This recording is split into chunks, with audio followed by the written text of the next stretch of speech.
بسم الله الرحمن الرحيم إن الذي فرض عليك القرآن لرادك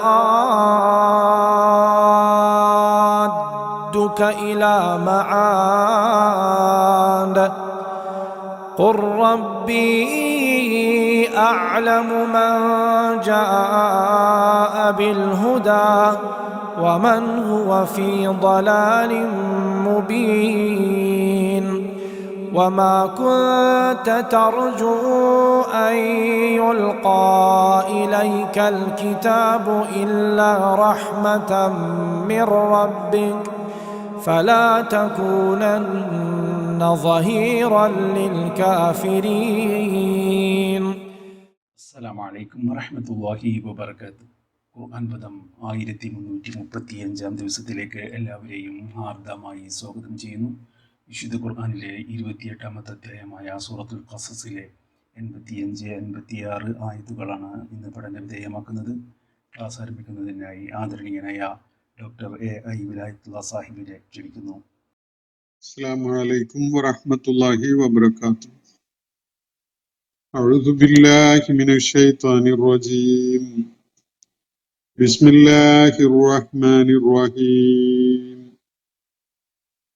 ഇന്നല്ലദീ ഫർദ അലൈക്കൽ ഖുർആന ലറാദ്ദുക ഇലാ മആദ് ഖുൽ റബ്ബീ യഅലമു മൻ ജാഅ ബിൽ ഹുദാ വമൻ ഹുവ ഫീ ളലാലിൻ മുബീൻ وما كنت ترجو أن يلقى إليك الكتاب إلا رحمة من ربك فلا تكونن ظهيرا للكافرين.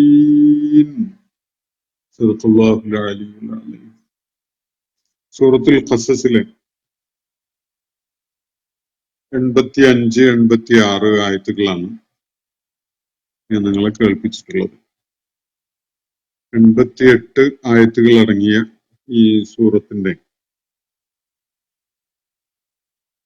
വളരെ അവസാനത്തിലുള്ള 2 ആയത്തുകളാണ് നമ്മൾ ഇന്ന് പഠന വിധേയമാക്കുന്നത്.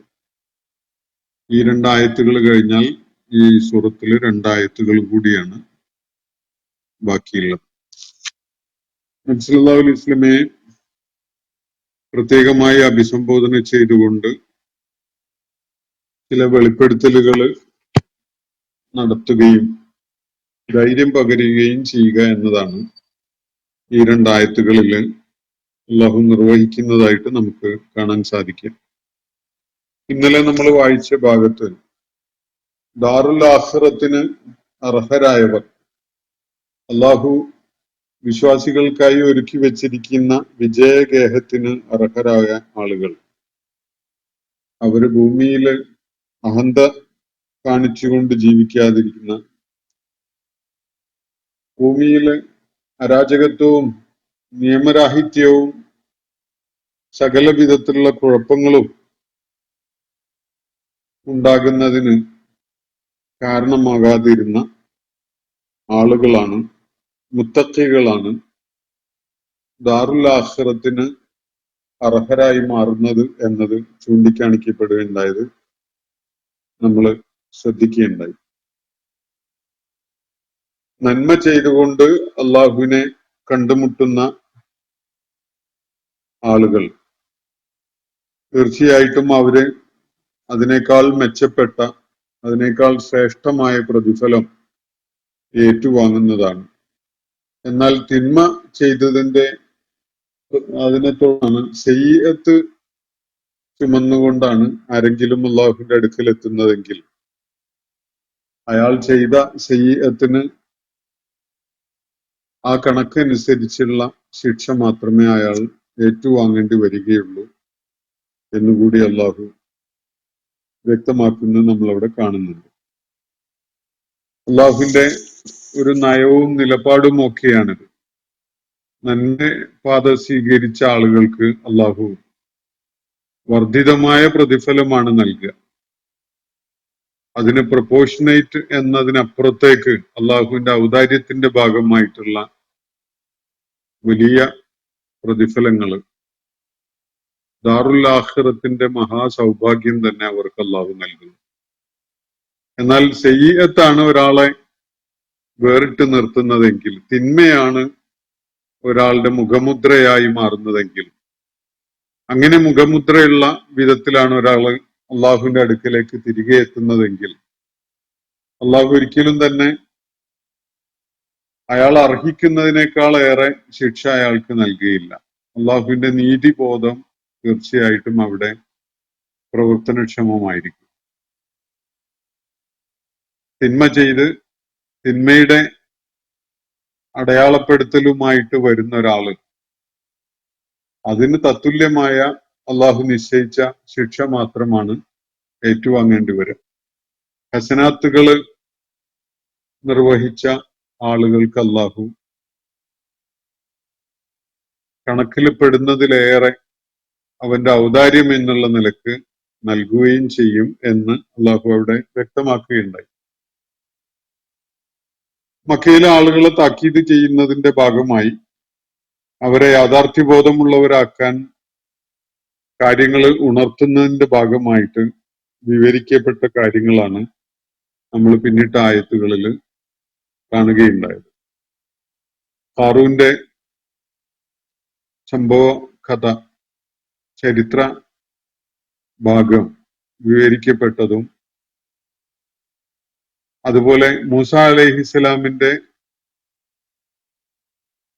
വളരെയേറെ വിശദാംശങ്ങൾ അടങ്ങിയിട്ടുള്ള ജീവിത സംഭവങ്ങൾ ഈ സൂറത്തിൽ വിവരിച്ചിട്ടുള്ളതും ഒക്കെ തന്നെ മക്കയിലെ ആളുകൾക്ക് അവരുടെ സാഹചര്യത്തെ ഒരു പുനരാലോചനയ്ക്ക് വിധേയമാക്കാൻ അവസരമുണ്ടാക്കുക എന്ന ഉദ്ദേശത്തോടു കൂടിയാണ് എന്നത് ഈ സൂറത്തിന്റെ പശ്ചാത്തലം മനസ്സിലാക്കുമ്പോൾ നമുക്ക് പൊതുവായി ഉൾക്കൊള്ളാൻ സാധിക്കും.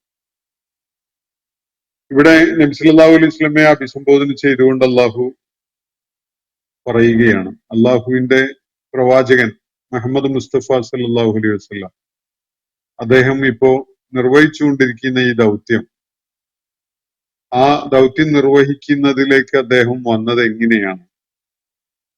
അദ്ദേഹത്തിന്റെ ബാല്യകാലവും യൗവനകാലവും ഒക്കെ നന്നായി അറിയുന്ന മക്കയിലെ ആളുകൾക്ക് വ്യക്തമായിട്ട് അറിയുന്ന ഒരു കാര്യമാണ്, ഒരു നാളിൽ പ്രവാചകനായി രംഗത്ത് വരാൻ വേണ്ടിയുള്ള യാതൊരു മുന്നൊരുക്കങ്ങളോടും കൂടി ജീവിച്ച ആളായിരുന്നില്ല മുഹമ്മദ് നബി സല്ലല്ലാഹു അലൈഹി വസല്ലം എന്ന്. 40-ാമത്തെ വയസ്സിൽ നുബുവത്ത് ലഭിക്കുന്ന ആദ്യമായിട്ട് ദൈവിക വെളിപ്പാടുകളുമായിട്ട് ജിബ്രീൽ അലൈഹിസ്സലാം അദ്ദേഹത്തിന്റെ അടുക്കൽ എത്തുന്നത് വരെ താൻ അള്ളാഹുവിന്റെ ദൂതനായിട്ട് നിയോഗിക്കപ്പെടാൻ പോവുകയാണ് എന്ന ഒരു മുന്നറിവുള്ള വിധത്തിൽ അതിനുവേണ്ടി ഒരുങ്ങി തയ്യാറായി നിൽക്കുകയായിരുന്നില്ല യഥാർത്ഥത്തിൽ നബി സല്ലല്ലാഹു അലൈഹി വസല്ലം. ആ കാലഘട്ടത്തിലെ പലരെയും പോലെ സത്യം തേടുന്ന ഒരു മനസ്സുമായി പ്രപഞ്ചത്തിന്റെ സ്രഷ്ടാവായ അള്ളാഹുവിനെ സ്തുതിച്ചുകൊണ്ടും അവന് ആരാധനകൾ അർപ്പിച്ചുകൊണ്ടും കഴിഞ്ഞുകൂടുകയായിരുന്ന ഒരു ഘട്ടത്തിലാണ് മുഹമ്മദ് നബി സല്ലല്ലാഹു അലൈഹി വസല്ലമയെ അദ്ദേഹം പ്രതീക്ഷിക്കുകയോ കണക്കുകൂട്ടുകയോ കാത്തിരിക്കുകയോ ഒന്നും ചെയ്തിട്ടില്ലാത്ത വളരെ കനപ്പെട്ട ഒരു ചുമതല അദ്ദേഹത്തിനെ ഏൽപ്പിക്കപ്പെടുന്നത്. ഈ കാര്യം അല്ലാഹു ഇന്ന് നമ്മൾ വായിച്ചു വെച്ച ആയത്തുകളിൽ ചൂണ്ടിക്കാണിക്കുകയാണ്. ഇന്നല്ലദീ ഫറദ അലൈക്കൽ ഖുർആന, നിശ്ചയമായിട്ടും താങ്കളെ ഈ ഖുർആൻ ചുമതലപ്പെടുത്തിയിരിക്കുന്നവനുണ്ടല്ലോ, താങ്കളുടെ മേൽ ഇത് ഒരു കടപ്പാടായി, ഒരു ബാധ്യതയായി ഏൽപ്പിക്കുകയുണ്ടായ അള്ളാഹു, ഇന്നല്ലദീ ഫറദ അലൈക്കൽ ഖുർആൻ, നബി സല്ലല്ലാഹു അലൈഹി വസല്ലമയെ സംബന്ധിച്ചിടത്തോളം ഖുർആൻ അദ്ദേഹത്തിന്റെ മേൽ ഫർദാക്കപ്പെട്ട ഒരു സംഗതിയാണ്. അതിന്റെ നിർവഹണം, ഈ ഖുർആനെ മുൻനിർത്തിക്കൊണ്ട് ഒരു സമൂഹത്തെ പുനരാവിഷ്കരിച്ച് സജ്ജരാക്കുക എന്നത്, ഒരു സമൂഹത്തെ മുച്ചൂടും പുനരാവിഷ്കരിക്കുക എന്നത്, വാർത്തെടുക്കുക എന്നത് അള്ളാഹുവിന്റെ പ്രവാചകനെ ചുമതലപ്പെടുത്തപ്പെട്ടിട്ടുള്ള കാര്യമാണ്. ഈ ഖുർആൻ അദ്ദേഹത്തിന്റെ മേൽ ഫർളാക്കപ്പെട്ടതാണ്. അത് വലിയൊരു ചുമതലയായി അള്ളാഹു നിശ്ചയിച്ചിട്ടുള്ളതാണ് എന്നാണ് ഇവിടെ സൂചിപ്പിക്കപ്പെടുന്ന കാര്യം. ഇന്നല്ലദീ ഫറദ അലൈക്കൽ ഖുർആൻ, ഈ ഖുർആൻ താങ്കളുടെ മേൽ ചുമതലയാക്കിയവൻ, താങ്കളെ ഈ ഖുർആനുമായി ചുമതലപ്പെടുത്തിയിട്ടുള്ളവൻ, ലറാദ്ദുക ഇലാ മആദ്, നിശ്ചയമായിട്ടും താങ്കളെ തിരികെ കൊണ്ടുപോകും, താങ്കളെ മടക്കും. എങ്ങോട്ടാണ്? ഇലാ മആദ്, വളരെ വിശിഷ്ടമായ,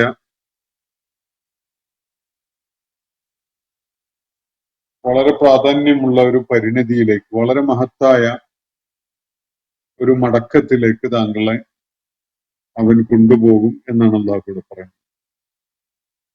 അള്ളാഹുവിന്റെ പ്രവാചകൻ അദ്ദേഹത്തിന്റെ ദൗത്യം നിർവഹിച്ചുകൊണ്ടിരുന്ന ആദ്യ നാളുകളിൽ ദരിദ്രനായിരുന്നു, പ്രശസ്തൻ ആയിരുന്നില്ല. ജനങ്ങള് വളരെ കൂടുതലൊന്നും അനുയായികളായിട്ട് ഉള്ള ആളായിരുന്നില്ല. പലരുടെയും ദ്രോഹങ്ങൾ ഏറ്റുവാങ്ങേണ്ടി വരുന്ന വിധത്തില് വൾണറബിൾ ആയിരുന്നു, പ്രതിരോധം ഉണ്ടായിരുന്നില്ല. അങ്ങനെ പല നെഗറ്റീവ്സും ഉണ്ടായിരുന്ന ഒരു അവസ്ഥയിലായിരുന്നു അള്ളാഹുവിന്റെ പ്രവാചകൻ. എന്നാൽ ദൗത്യ നിർവഹണം പൂർത്തിയാക്കി അദ്ദേഹം അള്ളാഹുവിലേക്ക് മടങ്ങുന്ന ഘട്ടം എത്തുമ്പോ കാര്യങ്ങൾ അങ്ങനെയൊന്നുമല്ല. അത് പൂർണ്ണമായിട്ടും സാഹചര്യമൊക്കെ മാറിയിട്ടുണ്ടായിരുന്നു. വളരെ ഫലപ്രദമായ വിധത്തിൽ ഒരു സമൂഹത്തെ പുനരാവിഷ്കരിക്കാൻ അദ്ദേഹത്തിന് സാധിച്ചു. ഒരു രാഷ്ട്രം തന്നെ ആ തത്വങ്ങളുടെയും ആദർശത്തിന്റെയും അടിസ്ഥാനത്തിൽ സ്ഥാപിച്ചെടുക്കാൻ സാധിച്ചു. വലിയൊരു ജനസഞ്ചയം അനുയായികളായിട്ട് വന്നു ചേർന്നു. സമീപ പ്രദേശങ്ങളിലെ ജനങ്ങള്, അധികാരികളും അല്ലാത്തവരും ഒക്കെ കൂട്ടം കൂട്ടമായി വിധേയത്വം പ്രഖ്യാപിക്കുവാനും തങ്ങൾ രാഷ്ട്രീയമായി തന്നെ നബി സല്ലല്ലാഹു അലൈഹി വസല്ലമയുടെ ആ രാഷ്ട്രത്തിന് കീഴ്പ്പെട്ടിരിക്കുന്നു എന്ന് പ്രഖ്യാപിച്ചുകൊണ്ടുമൊക്കെ അദ്ദേഹത്തിന്റെ അടുക്കൽ വരികയാണ്. വലിയ മാറ്റമാണ് ആ അവസ്ഥക്ക് ഉണ്ടാവുന്നത്.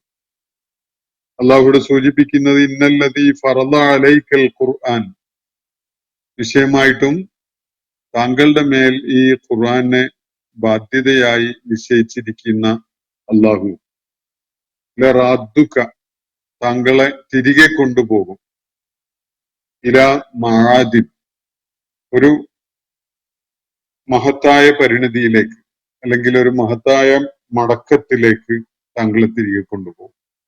മആദ് എന്ന് പറഞ്ഞാൽ മടങ്ങുന്ന സ്ഥലം, വ്യത്യസ്തമായ ഒരു പരിണതി ഏറ്റുവാങ്ങേണ്ടി വരുന്ന ഒരു ഇടം. ഇതാണ് മആദ് കൊണ്ട് ഉദ്ദേശിക്കുന്നത്. ആദ എന്ന അറബ് വാക്കിൽ നിന്ന് രൂപപ്പെട്ടിട്ടുള്ള ഒരു വാക്കാണ്. ആദ എന്ന് പറഞ്ഞാൽ മടങ്ങി എന്നാണ് അർത്ഥം. മആദ് എന്ന് പറഞ്ഞാൽ മടങ്ങിയെത്തുന്ന ഇടം, അവസ്ഥ, സ്ഥാനം, പദവി, ഇതൊക്കെയാണ് അതുകൊണ്ട് സൂചിപ്പിക്കപ്പെടുന്നത്. അപ്പൊ താങ്കൾക്കൊരു അതിമഹത്തരമായ മടക്കം തീർച്ചയായിട്ടും അവനുണ്ടാക്കും. ഈ ഖുർആൻ താങ്കളെ ചുമതലയായി ഏൽപ്പിച്ചിരിക്കുന്നവൻ തീർച്ചയായിട്ടും താങ്കളെ അതിമഹത്തരമായ ഒരു മടക്കത്തിലെത്തിക്കും. ഇതാണ് ഇവിടെ പറയുന്ന കാര്യം. രണ്ട് സാധ്യതകളുണ്ട് ഇതില്. ഒന്ന്, ഭൗതിക അർത്ഥത്തില് മക്കയിലെ ആളുകളോട് ഈ ആയത്തുകളൊക്കെ കേൾപ്പിച്ചുകൊണ്ടിരിക്കുന്ന ഘട്ടത്തിൽ നബി സല്ലല്ലാഹു അലൈഹി വസല്ലം അദ്ദേഹത്തിനെ പിൻപറ്റിയ ആളുകളൊക്കെ വളരെയേറെ ദൗർബല്യങ്ങൾ പേറിക്കൊണ്ട് ജീവിക്കുന്ന ആളുകളാണ്, ദുർബലരാണ്, സാമ്പത്തികമായ പരാധീനതകളുണ്ട്, അവരുടെ നിലനിൽപ്പ് തന്നെ ചോദ്യം ചെയ്യപ്പെട്ടുകൊണ്ടിരിക്കുകയാണ്. നാട്ടില് പിടിച്ചു നിൽക്കാൻ പറ്റാതെ ഒരു വലിയ സംഘം മറ്റൊരു നാട്ടിലേക്ക് പലായനം ചെയ്തിരിക്കുകയാണ്. അവിടെയും സ്വസ്ഥമായി കഴിയാൻ പ്രതിയോഗികള് സമ്മതിക്കാതെ അവരെ ഉപദ്രവിച്ചുകൊണ്ടിരിക്കുന്ന ഒരു സമയം. ഈ ഘട്ടത്തില് നബി സല്ലല്ലാഹു അലൈഹി വസല്ലമയെ ധൈര്യം പകർന്നു കൊടുത്തുകൊണ്ട് അള്ളാഹു പറയുകയാണ്, മക്കയിലെ ആളുകളെ കേൾപ്പിക്കുക കൂടി ഒരു ലക്ഷ്യം എന്ന നിലക്ക്, തീർച്ചയായിട്ടും താങ്കളെ ഈ ഖുർആൻ ചുമതലപ്പെടുത്തിയ റബ്ബുണ്ടല്ലോ. അവനൊരു തമാശക്കളിയായിട്ട് ചെയ്തതല്ല ഇത്. ഒരു വലിയ ഉത്തരവാദിത്വം എന്നുള്ള നിലയ്ക്ക് താങ്കളെ ഈ ഖുർആൻ തന്നെ അള്ളാഹു ചുമതലപ്പെടുത്തിയിരിക്കുകയാണല്ലോ. ആ അള്ളാഹു തീർച്ചയായിട്ടും ലറാദ്ദുക, താങ്കളെ തിരികെ എത്തിക്കും, തിരികെ കൊണ്ടുപോകും, മടക്കും.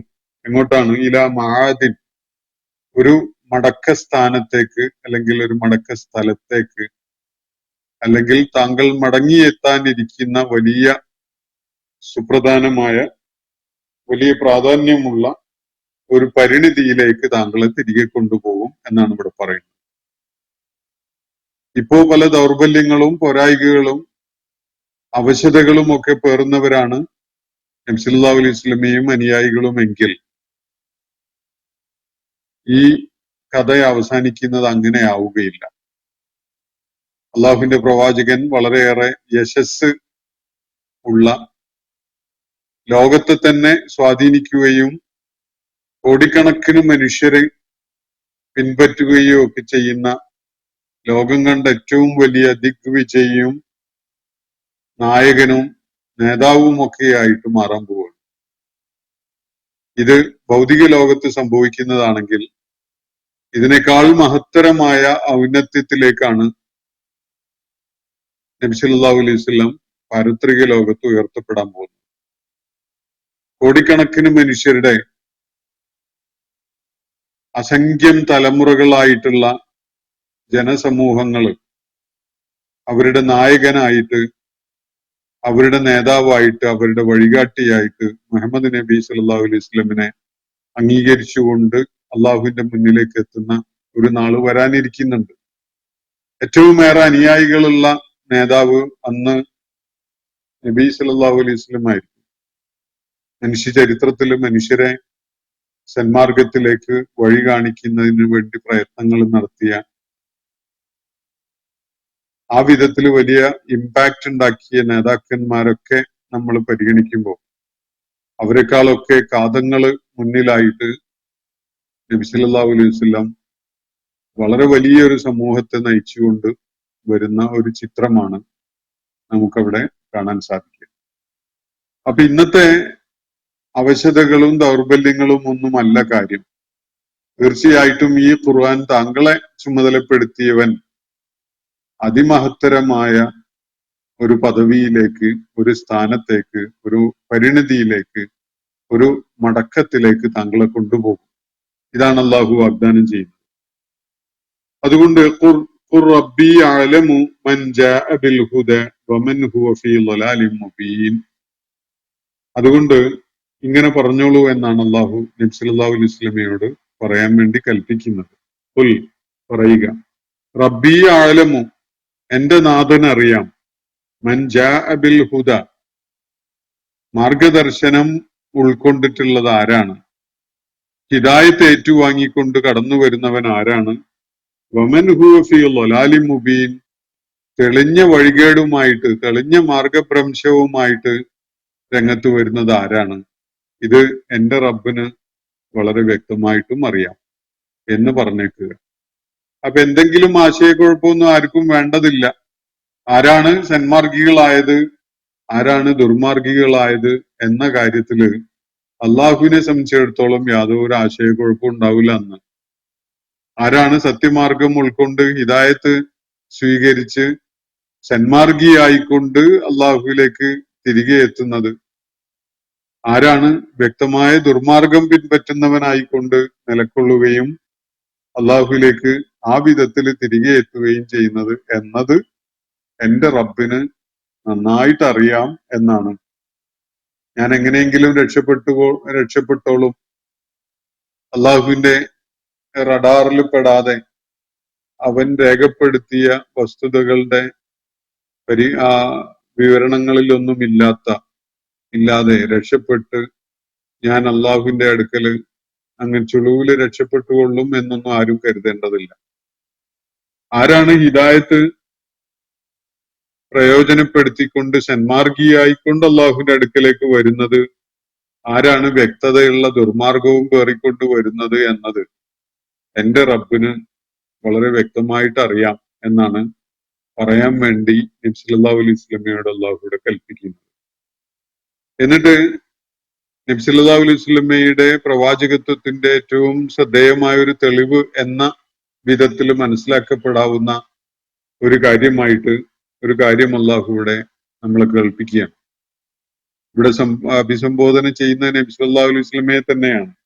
വമാ കുൻത തർജു, പ്രവാചകരെ താങ്കൾ കാത്തിരിക്കുകയായിരുന്നില്ല, പ്രതീക്ഷിച്ചുകൊണ്ടിരിക്കുകയായിരുന്നില്ല. അയ്യുൽഖാ ഇലൈക്കൽ കിതാബു, ഈ ദൈവിക വേദഗ്രന്ഥം താങ്കളിലേക്ക് ഇറക്കപ്പെടുന്നതിനെ കാത്തു നിൽക്കുന്നവനായിരുന്നില്ല താങ്കൾ. കാരണം താങ്കൾ പ്രതീക്ഷിച്ച് കാത്തിരിക്കുകയായിരുന്നില്ല.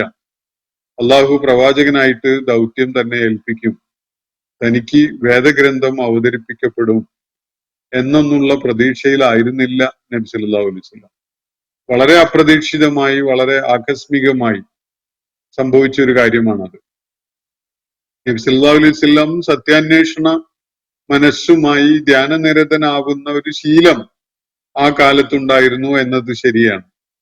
പക്ഷെ അങ്ങനെ സത്യം തേടിക്കൊണ്ടിരിക്കുന്ന തന്നെ പിടിച്ചിട്ട് ജനങ്ങൾക്ക് മാർഗദർശനം നൽകുന്ന ആളാക്കി മാറ്റിക്കളയും എന്നൊന്നും കണക്കുകൂട്ടി പ്രതീക്ഷിച്ച് കാത്തിരിക്കുകയായിരുന്നില്ല അള്ളാഹുവിന്റെ പ്രവാചകൻ. യാതൊരു മുന്നൊരുക്കവും ഇല്ലാതെ വ്യക്തിപരമായി തനിക്ക് ആവശ്യമുള്ള ഒരു തന്റെ ജീവിതത്തിന് അനിവാര്യമായ ചില ബോധ്യങ്ങൾ ഒക്കെ തേടിക്കൊണ്ട് ധ്യാനനിരതനായി കഴിഞ്ഞിരുന്ന അവസ്ഥയിലായിരുന്നു. ഇവിടെ സുദീർഘമായ ഒരു വിവരണം മൂസ അലൈഹി ഇസ്ലാമിന്റെ ജീവിതവുമായി ബന്ധപ്പെട്ടുകൊണ്ട് അള്ളാഹു ഈ സൂറത്തിൽ നടത്തിയിട്ടുണ്ട്. അതിന്റെ ആദ്യ ഭാഗത്ത് നമ്മൾ കണ്ടു, മൂസ അലൈഹി ഇസ്ലാം ഒരു കൊലപാതകത്തില് അകപ്പെട്ടു പോയത് കൊണ്ട് നാട് വിട്ടുപോയി 8-10 കൊല്ലം മദീനയിൽ താമസിക്കുകയും ആ കാലം കഴിഞ്ഞതിന് ശേഷം കുടുംബവുമായി തന്റെ ജന്മനാട് ആയ ഈജിപ്തിലേക്ക് തിരികെ പോവുകയും ചെയ്യുകയാണ്. അങ്ങനെ നാട്ടിലേക്ക് മടങ്ങുന്ന ഘട്ടത്തില്, കുടുംബവുമായിട്ട് മടങ്ങുന്ന ഘട്ടത്തില് വളരെ ആകസ്മികമായിട്ടാണ്, വളരെ അപ്രതീക്ഷിതമായിട്ടാണ് തൂർ പർവ്വതത്തിന്റെ അരികില് തീ കാണാനിടയാവുകയും അങ്ങോട്ട് ചെന്നപ്പോ മൂസ ഇത് ഞാനാണ്, നിന്റെ റബ്ബാണ് എന്ന് പറഞ്ഞുകൊണ്ട് അള്ളാഹു അദ്ദേഹത്തോട് നേരിട്ട് സംസാരിക്കുകയും ചെയ്യുന്ന ഒരു അനുഭവം ഉണ്ടാകുന്നു. മൂസ അലൈഹി ഇസ്ലാം ഫിറൗനെ വെല്ലുവിളിച്ചുകൊണ്ട് ബനൂ ഇസ്രായേൽ സമൂഹത്തെ വിമോചിപ്പിക്കാൻ വേണ്ടി രംഗത്ത് വരുന്ന ഒരു പ്രവാചകനായി നിശ്ചയിക്കപ്പെടും എന്നത് പോയിട്ട് എന്തെങ്കിലും അത്തരത്തിലുള്ള ഒരു ചുമതല തന്നെ ഏൽപ്പിക്കപ്പെടും എന്ന ഒരു പ്രതീക്ഷയും കണക്കുകൂട്ടലും കാത്തിരിപ്പും ഉണ്ടായിരുന്നില്ല മൂസ അലൈഹി ഇസ്ലാമിന് ആ ഘട്ടത്തിൽ. ഇവിടെ മുഹമ്മദ് നബി സല്ലല്ലാഹു അലൈഹി വസല്ലമയുടെ കാര്യവും വ്യത്യസ്തമല്ല. അള്ളാഹുവിടെ പറയുന്ന വമാ കുൻത തർജു അൻ യുൽഖാ ഇലൈക്കൽ കിതാബ്, ഈ കിതാബ് താങ്കളിലേക്ക് ഇറക്കപ്പെടുമെന്ന് കരുതി പ്രതീക്ഷിച്ച് നിൽക്കുകയായിരുന്നില്ല താങ്കൾ. ഇല്ലാ റഹ്മത്തൻ മിർ റബ്ബിക, ഇത് പക്ഷേ നിന്റെ റബ്ബിന്റെ അടുക്കൽ നിന്നുള്ള ഒരു കാരുണ്യമാണ്, അവന്റെ ഒരു അനുഗ്രഹമാണ്. അവൻ വലിയൊരു റഹ്മത്തായിട്ട് താങ്കൾക്ക് ഇറക്കി തന്നതാണ്. താങ്കൾ കാത്തിരുന്ന സംഗതി നേടി എന്ന വിധത്തിലല്ല. ദൈവിക വെളിപ്പാടുണ്ടാകും, അതിൽ മാർഗദർശനം ഉണ്ടാകും, ആളുകളെ വഴി കാണിക്കാൻ വേണ്ട സകലതും അതിൽ ഉൾപ്പെടുത്തപ്പെട്ടിട്ടുണ്ടാകും. അപ്പൊ ഞാൻ അതിന് തയ്യാറാവേണ്ടതുണ്ട്, യോഗ്യനായി കാത്തു നിൽക്കേണ്ടതുണ്ട് എന്ന നിലക്ക് കാത്തു നിൽക്കുകയായിരുന്നില്ല അള്ളാഹുവിന്റെ പ്രവാചകൻ. അദ്ദേഹത്തിന് യാതൊരു സൂചനയും ഉണ്ടായിരുന്നില്ല താൻ അള്ളാഹുവിന്റെ ദൂതനായിട്ട് നിയോഗിക്കപ്പെടാൻ പോകുന്നു എന്ന വിധത്തിൽ. സത്യം തിരിച്ചറിയാനും ഉൾക്കൊള്ളാനും ഒക്കെ പറ്റുന്ന ചില അനുഭവങ്ങളല്ലാതെ അള്ളാഹുവിന്റെ പ്രവാചകനാകാൻ വേണ്ടി ഉപായം തയ്ച്ച് കാത്തിരിക്കുകയായിരുന്നില്ല. മൂസ അലൈഹി ഇസ്ലാമും അങ്ങനെ ആയിരുന്നില്ല. അങ്ങനെ ആയിരുന്നെങ്കിൽ അതിന്റെ ചില ലക്ഷണങ്ങളൊക്കെ എങ്കിലും നേരത്തെ കാണിക്കുമായിരുന്നു.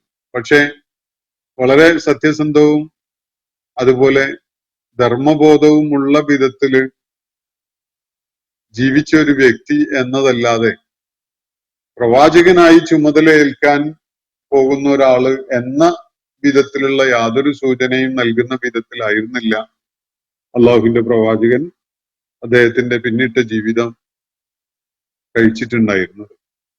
വമാ കുൻത തർജു അൻ യുൽഖാ ഇലൈക്കൽ കിതാബ്, ഈ കിതാബ് താങ്കളിലേക്ക് ഇറക്കപ്പെടുമെന്ന് താങ്കള് കാത്തിരിക്കുകയായിരുന്നില്ല, പ്രതീക്ഷിക്കുകയായിരുന്നില്ല. ഇല്ല റഹ്മത്തും മിർ റബ്ബിക, അത് സംഭവിച്ചിട്ടുള്ളത് നിന്റെ റബ്ബിന്റെ അടുക്കൽ നിന്നുള്ള ഒരു കാരുണ്യം, ഒരു റഹ്മത്ത്, അനുഗ്രഹം എന്നുള്ള നിലക്ക് മാത്രമാണ്. ഫലാ തകൂനന്ന ലഹീറൻ ലിൽ കാഫിരീൻ, അതുകൊണ്ട് പ്രവാചകരെ താങ്കൾ നിഷേധികൾക്ക് സഹായിയായി മാറുന്ന ഒരു കാര്യവും ഉണ്ടാവരുത്. നിഷേധികൾക്ക് ഗുണം കിട്ടുന്ന, നിഷേധികളുടെ നിഷേധ നിലപാടിന് ഒരു വളം വെച്ചു കൊടുക്കുന്ന ഒരു കാര്യവും താങ്കളുടെ ഭാഗത്തു നിന്ന് ഉണ്ടാവരുത് എന്നാണ് അള്ളാഹു നബി സല്ലല്ലാഹു അലൈഹി വസല്ലമക്ക് അല്പം ഗൗരവമുള്ള ഭാഷയിൽ നൽകുന്ന നിർദ്ദേശം. പ്രവാചകരെ ഫലാ തകൂനന്ന, താങ്കൾ ഒരിക്കലും ആവരുത് ലഹീറൻ, സഹായിക്കുന്നവൻ, ലിൽ കാഫിരീൻ, നിഷേധികളെ, സത്യനിഷേധികളെ അവരുടെ പ്രയത്നങ്ങളിലോ അവരുടെ നിലപാടുകളിലോ അവരുടെ പ്രയാണത്തിലോ ഒക്കെ ആ സത്യനിഷേധത്തിൽ അധിഷ്ഠിതമായ അവരുടെ പ്രവർത്തനങ്ങളെ സഹായിക്കുന്ന ഒരു നിലപാട്, സഹായിക്കുന്ന ഒരു പ്രവർത്തനം, സഹായിക്കുന്ന ഒരു സമീപനം താങ്കൾക്ക് ഉണ്ടാവരുത് എന്നാണ് അള്ളാഹു ഇവിടെ കണിശതയോടുകൂടി നിർദ്ദേശിക്കുന്ന കാര്യം. തങ്ങളുടെ നിലപാടുകളില്, പെരുമാറ്റത്തില്, സംസാരത്തില് നിഷേധികൾക്ക് വളം വെച്ചു കൊടുക്കുന്ന വർത്തമാനം ഒന്നും ഉണ്ടാവരുത്, അത്തരം പ്രവർത്തനങ്ങളൊന്നും ഉണ്ടാവരുത്. ഇതാണ് നിർദ്ദേശം. അത് നമ്മളുടെ നിലപാടുകള് നമ്മളെ തന്നെ പരാജയപ്പെടുത്തുന്ന വിധത്തിലുള്ളതൊക്കെ ആയി മാറാം. പലപ്പോഴും അങ്ങനെ സംഭവിക്കാറുണ്ട്. ആളുകള് ലക്ഷ്യമിട്ട് മുന്നേറുന്നതിനിടക്ക് തന്നെ അവര് സ്വീകരിക്കുന്ന നയവും നിലപാടും ഒക്കെ കാരണമായിട്ട് അവരുടെ പ്രയാണത്തിന് വലിയ തിരിച്ചടി സംഭവിക്കും. നബി സല്ലല്ലാഹു അലൈഹി വസല്ലമക്ക് ഒരു താക്കീത് എന്നുള്ള നിലക്ക് കൂടിയാണ് അള്ളാഹു ഈ നിർദ്ദേശം നൽകുന്നത്. നിഷേധികളായിട്ട് തന്നെ താങ്കൾക്ക് കാണാൻ കഴിയണം. നിഷേധികളെ അവര് സത്യത്തിന്റെ വാഹകരാണ് എന്ന ഒരു പരിഗണന കൊടുത്തുകൊണ്ടുള്ള ഒരു സമീപനം സ്വീകരിക്കരുത്. നിഷേധത്തെ നിഷേധമായിട്ട് തന്നെ കാണണം. ഒരു കാരണവശാലും സത്യനിഷേധികളെ അവരുടെ സത്യനിഷേധ പ്രവർത്തനങ്ങളെ സഹായിക്കുന്ന വിധത്തിലുള്ള ഒരു നടപടി, ഒരു സമീപനം, ഒരു രീതി ഒന്നും താങ്കളുടെ കാര്യത്തിൽ, താങ്കളുടെ ഭാഗത്തു നിന്ന് ഉണ്ടാവരുത് എന്നാണ് അള്ളാഹു നബി സല്ലല്ലാഹു അലൈഹി വസല്ലമയോട് ഇവിടെ പറയുന്നത്. അപ്പോ നബി സല്ലല്ലാഹു അലൈഹി വസല്ലം നുബുവത്ത് ലഭിക്കുന്ന ഘട്ടത്തിൽ 40 വയസ്സ് പിന്നിട്ടിട്ടുണ്ട്. അദ്ദേഹത്തിന്റെ ജീവിതം ഒരു തുറന്ന പുസ്തകം പോലെ മക്കയിലെയും പരിസരത്തെയും ആളുകൾക്കൊക്കെ വളരെ സുതാര്യമായ വിധത്തില് വിലയിരുത്താൻ കഴിയുന്ന അവസ്ഥയിലുമായിരുന്നു. ജനങ്ങൾക്കിടയില് തന്റെ വ്യക്തിത്വത്തിന്റെ പേരില്, സത്യസന്ധതയുടെ പേരില്, നിലപാടുകളിലെ കൃത്യതയുടെ പേരിലൊക്കെ വളരെയേറെ പ്രശംസകൾ ഏറ്റുവാങ്ങേണ്ടി വന്നിരുന്ന ഒരവസ്ഥയിലായിരുന്നു അള്ളാഹുവിന്റെ പ്രവാചകൻ നുബുവത്തിനു മുമ്പുണ്ടായിരുന്നത്. അങ്ങനെയൊക്കെയാണെങ്കിലും അദ്ദേഹം ഒരിക്കലും തന്നെ പ്രവാചകത്വ ദൗത്യം ഏറ്റെടുക്കാൻ പോകുന്നു എന്ന വിധത്തിലുള്ള യാതൊരു സൂചനയും അദ്ദേഹത്തിന്റെ പെരുമാറ്റത്തിൽ ഉണ്ടായിരുന്നില്ല. അദ്ദേഹത്തിന് പോലും അങ്ങനെ ഒരു പ്രതീക്ഷയും ഉണ്ടായിരുന്നില്ല. അതുകൊണ്ടാണ് ആദ്യമായി ജിബ്രീൽ അലൈഹിസ്സലാം ഹിറായിൽ വന്ന് നബി സല്ലല്ലാഹു അലൈഹി വസല്ലമയെ ദിവ്യ വെളിപ്പാടുകൾ കേൾപ്പിച്ചപ്പോൾ അദ്ദേഹത്തിന് അത് വലിയ ഭയപ്പാടുണ്ടാക്കിയിട്ടുള്ളത്. അദ്ദേഹം എന്നെ പുതപ്പിച്ചു മൂടൂ എന്ന് പറഞ്ഞുകൊണ്ട് ജമ്മിലൂനി എന്ന് കരഞ്ഞുകൊണ്ട് ഖദീജ റളിയല്ലാഹു അൻഹയുടെ അടുക്കലേക്ക് എത്തുന്നത് ഈ ഒരു കാത്തിരിപ്പില്ലാത്തത് കൊണ്ട് കൂടിയാണ്. അദ്ദേഹം അങ്ങനെ കാത്തിരിക്കുന്നുണ്ടായിരുന്നില്ല, പ്രതീക്ഷിച്ചിട്ടുണ്ടായിരുന്നില്ല. തീർത്തും അപ്രതീക്ഷിതമായിട്ടാണ് 2-3 വളരെ അസാധാരണത്വമുള്ള കാര്യങ്ങൾ അദ്ദേഹത്തിന് അനുഭവപ്പെടുന്നത്. ഒന്ന്, മലക്ക് ജിബ്രീൽ തന്റെ മുന്നില് തനത് രൂപത്തിൽ പ്രത്യക്ഷപ്പെടുന്നു എന്നത്. അദൃശ്യ സൃഷ്ടികളിൽ പെട്ടവരാണല്ലോ മലക്കുകൾ. മലക്ക് ജിബ്രീലിന്റെ പ്രത്യക്ഷത്തിലുള്ള രൂപം പല ഹദീസുകളിലും വിവരിക്കപ്പെടുന്നത് നമുക്ക് കാണാൻ കഴിയും. അത്യത്ഭുതകരമായ ഒരു നയനാനുഭവമാണ് ജിബ്രീലിനെ കാണുക എന്ന സംഗതി എന്ന വിധത്തിലെ ഹദീസുകളിൽ നിന്ന് നമുക്ക് കാണാൻ സാധിക്കും. അതുപോലെ വെളിപാട് ലഭിക്കുക എന്നത് തീർത്തും പുതിയൊരു അനുഭവമാണ് അള്ളാഹുവിന്റെ പ്രവാചകന്. ശീലിച്ചിട്ടേ ഇല്ല. ദൈവിക വചനങ്ങള് തന്റെ ഹൃദയത്തിൽ മലക്ക് ജിബ്രീല് ഇറക്കി വെക്കുന്നു എന്നൊരു സംഗതി, അത് അത്യത്ഭുതകരമായ ഒരു അനുഭവമാണ് നബി സല്ലല്ലാഹു അലൈഹി വസല്ലം. വഹി ലഭിക്കുക എന്ന് പറഞ്ഞാൽ എങ്ങനെയാണ് അത് എന്ന് പോലും അറിയാതിരുന്ന ഒരു ഘട്ടം. ധൃതിപ്പെട്ടുകൊണ്ട് അള്ളാഹുവിന്റെ ആയാത്തുകളെ ഹൃദയത്തിൽ ഏറ്റുവാങ്ങാൻ വേണ്ടി നാവ് അതിവേഗതയിൽ ചലിപ്പിച്ചുകൊണ്ടിരിക്കുകയായിരുന്നു നബി സല്ലല്ലാഹു അലൈഹി വസല്ലം ആദ്യ നാളുകളിൽ, വഹി കിട്ടിക്കൊണ്ടിരുന്ന ആദ്യഘട്ടത്തിലൊക്കെ. അങ്ങനെ ചെയ്യരുത് എന്ന് ഖുർആൻ അദ്ദേഹത്തോട് നിർദ്ദേശിക്കുന്ന, അള്ളാഹു നിർദ്ദേശിക്കുന്നത് ഖുർആനിൽ കാണാൻ സാധിക്കും. ലാ തുഹർരിക് ബിഹി ലിസാനക എന്ന് പറഞ്ഞുകൊണ്ട് നിന്റെ നാവ് അങ്ങനെ ചലിപ്പിച്ചുകൊണ്ടിരിക്കരുത് എന്ന് പറയാണ്. ആയത്തിറങ്ങുമ്പോ, ഖുർആൻ അവതരിക്കുമ്പോ, വെളിപ്പാടുകൾ ലഭിക്കുമ്പോ അങ്ങനെ വെപ്രാളപ്പെട്ടുകൊണ്ട് ചെയ്യേണ്ട കാര്യമില്ല. താങ്കളുടെ ഹൃദയത്തിൽ നാം അത് ഉറപ്പിച്ചു നിർത്തും. അത് മനഃപ്പാഠം പഠിക്കാൻ വേണ്ടി താങ്കൾ ഒരു പ്രയത്നവും എടുക്കേണ്ടതില്ല. അതവിടെ റെക്കോർഡ് ചെയ്യപ്പെടും. ഇതാണ് നൽകപ്പെട്ട നിർദ്ദേശം. അതുകൊണ്ട് ചരിത്രത്തിലെ തന്നെ തുല്യതയില്ലാത്ത ഒരു പ്രത്യേകത നബി സല്ലല്ലാഹു അലൈഹി വസല്ലമക്ക് ഉണ്ടായിരുന്നു. വലിയ ദൈർഘ്യമുള്ള ദൈവിക വെളിപ്പാടുകൾ അടങ്ങിയ സൂറത്തുകളൊക്കെ ഒരു പ്രയത്നവും ഇല്ലാതെ മനഃപ്പാഠമാകുമായിരുന്നു അള്ളാഹുവിന്റെ പ്രവാചകൻ. ഒരു ദിവസം പോലും ഖുർആനിലെ ഏതെങ്കിലും സൂറത്ത് മനഃപ്പാഠം പഠിക്കാൻ വേണ്ടി നബി സല്ലല്ലാഹു അലൈഹി വസല്ലം ഒരു പ്രയത്നത്തിൽ ഏർപ്പെട്ടതായിട്ട് ചരിത്രത്തില് ഒരു രേഖയും കാണാൻ സാധിക്കില്ല. അപ്പോ ഒട്ടും പ്രതീക്ഷിച്ചുകൊണ്ടല്ല. അതുകൊണ്ടാണ് ഖദീജ റളിയല്ലാഹു അൻഹയുടെ അടുക്കൽ എത്തിയിട്ട് നബി സല്ലല്ലാഹു അലൈഹി വസല്ലം ആ വെപ്രാളപ്പെടല് തുടർന്നും കാണിക്കുന്നത്. ഖദീജ റളിയല്ലാഹു അൻഹ ആശ്വസിപ്പിക്കുകയാണ്, പ്രവാചകരെ താങ്കൾ നല്ല മനുഷ്യനാണ്, കുടുംബ ബന്ധം ചേർക്കുന്ന, നന്മകൾ ചെയ്യുന്ന, മനുഷ്യരോട് കരുണ കാണിക്കുന്ന, സൗമ്യതയുടെ എല്ലാ പ്രത്യേകതകളും കാണിക്കുന്ന, വളരെ നിസ്തുലമായ സ്വഭാവ ഗുണങ്ങളുള്ള ഒരാളാണ് താങ്കൾ. ഒരിക്കലും തന്നെ പ്രപഞ്ചങ്ങളുടെ നാഥൻ താങ്കളെ കൈയൊഴിയൂല, താങ്കൾക്ക് എന്തെങ്കിലും ദ്രോഹം വരുത്തൂല. താങ്കളെ കൊണ്ട് അള്ളാഹു എന്തോ മഹത്തരമായ കാര്യം ഉദ്ദേശിച്ചിരിക്കുന്നു എന്നതാണ് ശരി എന്ന് പറഞ്ഞുകൊണ്ട് ഖദീജ റളിയല്ലാഹു അൻഹ അവരുടെ അടുത്ത ബന്ധുവായിരുന്ന വറഖത്ത് ഇബ്നു നൗഫൽ എന്ന പേരിൽ അറിയപ്പെട്ടിരുന്ന ക്രൈസ്തവ ഇസ്രായേലി വേദ ഗ്രന്ഥങ്ങളിൽ പാണ്ഡിത്യമുള്ള ഒരു വ്യക്തിയുടെ അടുക്കലേക്ക് അദ്ദേഹത്തെ കൂട്ടിക്കൊണ്ടുപോവുകയാണ്. ആ ഘട്ടത്തില് തനിക്ക് എന്താണ് സംഭവിക്കുന്നത് എന്നത് നബി സല്ലല്ലാഹു അലൈഹി വസല്ലമയോട് പറഞ്ഞു കൊടുക്കുന്നത് തന്നെ വറഖത്ത് ഇബ്നു നൗഫലാണ്. അള്ളാഹുവിന്റെ പ്രവാചകന് വെളിപാട് ലഭിച്ചതിന്റെ ഫലമായിട്ട് അതിനെക്കുറിച്ചൊരു ബോധമൊക്കെ ഉണ്ടാവും. പക്ഷെ ആദ്യത്തെ അനുഭവമാണല്ലോ, അതിന്റെ കൂടുതൽ തലങ്ങളൊന്നും നബി സല്ലല്ലാഹു അലൈഹി വസല്ലമക്ക് അറിയില്ലല്ലോ. ആ ഒരു വെപ്രാളവും ഭയപ്പാടും ഒക്കെ അദ്ദേഹത്തിന്റെ പ്രതികരണത്തില് വളരെ പ്രകടമായിരുന്നു തുടക്കത്തിൽ. അപ്പൊ ഇത് സൂചിപ്പിക്കുന്നത് നബി സല്ലല്ലാഹു അലൈഹി വസല്ലം ഒരിക്കലും തന്നെ അള്ളാഹുവിന്റെ ദൂതനായി നിയോഗിക്കപ്പെടും എന്ന് പ്രതീക്ഷിച്ചിട്ടുണ്ടായിരുന്നില്ല. തനിക്ക് ദൈവിക വെളിപ്പാടുകളായി ഈ കിതാബ് അവതരിപ്പിക്കപ്പെടും എന്നതും അദ്ദേഹം കണക്കൂട്ടിയിട്ടുണ്ടായിരുന്നില്ല. ഈ ഖുർആൻ അള്ളാഹു തന്റെ മേൽ ചുമതലപ്പെടുത്തും എന്ന കാര്യവും നബി സല്ലല്ലാഹു അലൈഹി വസല്ലം കരുതിയിരുന്നില്ല. തീർത്തും അപ്രതീക്ഷിതമായിട്ട് അള്ളാഹുവിന്റെ നടപടി ഉണ്ടാവുകയാണ് എന്നാണ് ഇവിടെ നമുക്ക് മനസ്സിലാക്കാൻ പറ്റുന്നത്.